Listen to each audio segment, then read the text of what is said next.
Hello there. The spectacular failure of British Prime Minister Truss goes far beyond her person.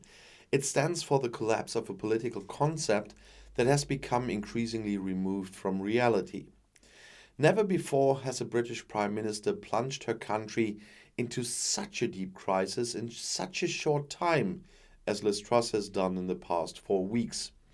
A crisis from which it is unlikely to recover quickly, even if Truss soon has to leave the political stage entirely. After the past few days, it seems inevitable that this will happen. The only open question is now when. Truss is now the third Conservative leader after Theresa May and Boris Johnson to fail to deliver on Brexit promises.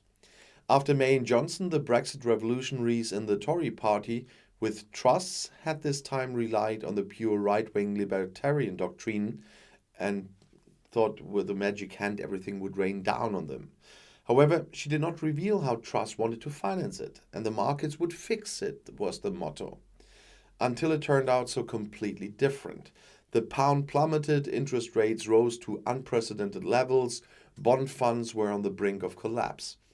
The failure of Truss and her economic policy concept is particularly spectacular because it was precisely the much vaunted markets that caused her downfall by pulling the emergency brake. In the end, it was reality that was brutally increasing and brought down the earth on the fantastic ideas of the Tory government. When the Bank of England announced that it would not take any further emergency measures to stabilize the pound or stave off another collapse of pension funds, it was game over for Truss and her Chancellor of the Exchequer, Kwasi Kwarteng.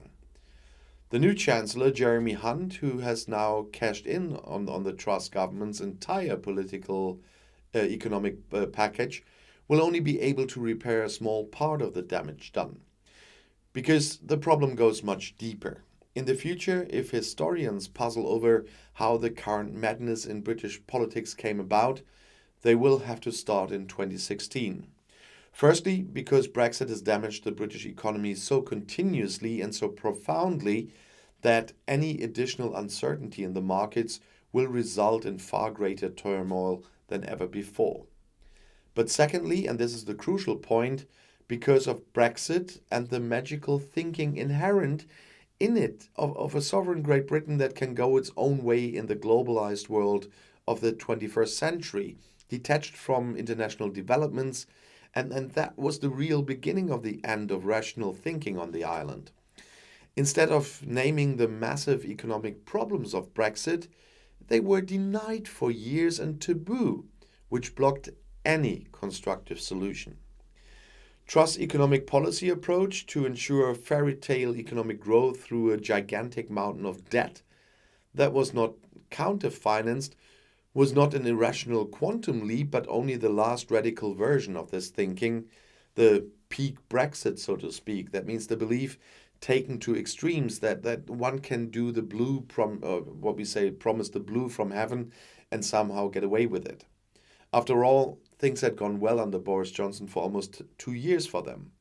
The dramatic failure of Truss could now be the end of this wishful thinking, the beginning of a kind of British turning point. Landed hard on the ground of facts, there are first signs that even Brexiteers are beginning to realize that things cannot go on like this, at least some Brexiteers.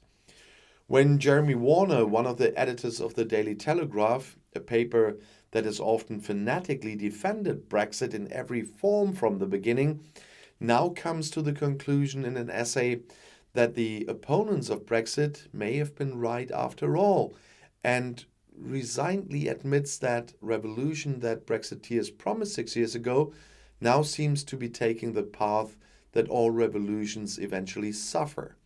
It ends up eating their own children. Then this is a first sign that the British are now gradually returning to what they have always been admired and respected for in the rest of the world.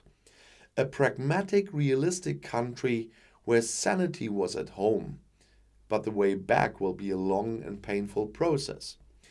Because just as Brexit and the defiant statements by the Johnson government that it was breaking international treaties in the conflict over the Northern Ireland Protocol have permanently damaged trust in the reliability of British politics worldwide, The markets will also see the collapse of British rationality and self-discipline in their own, and don't forget financial policy so quickly.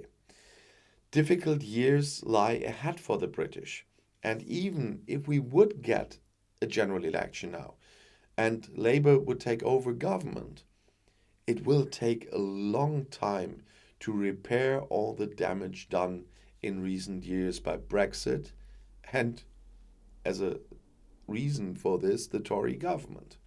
And I'll see you in my next video. I'll be back.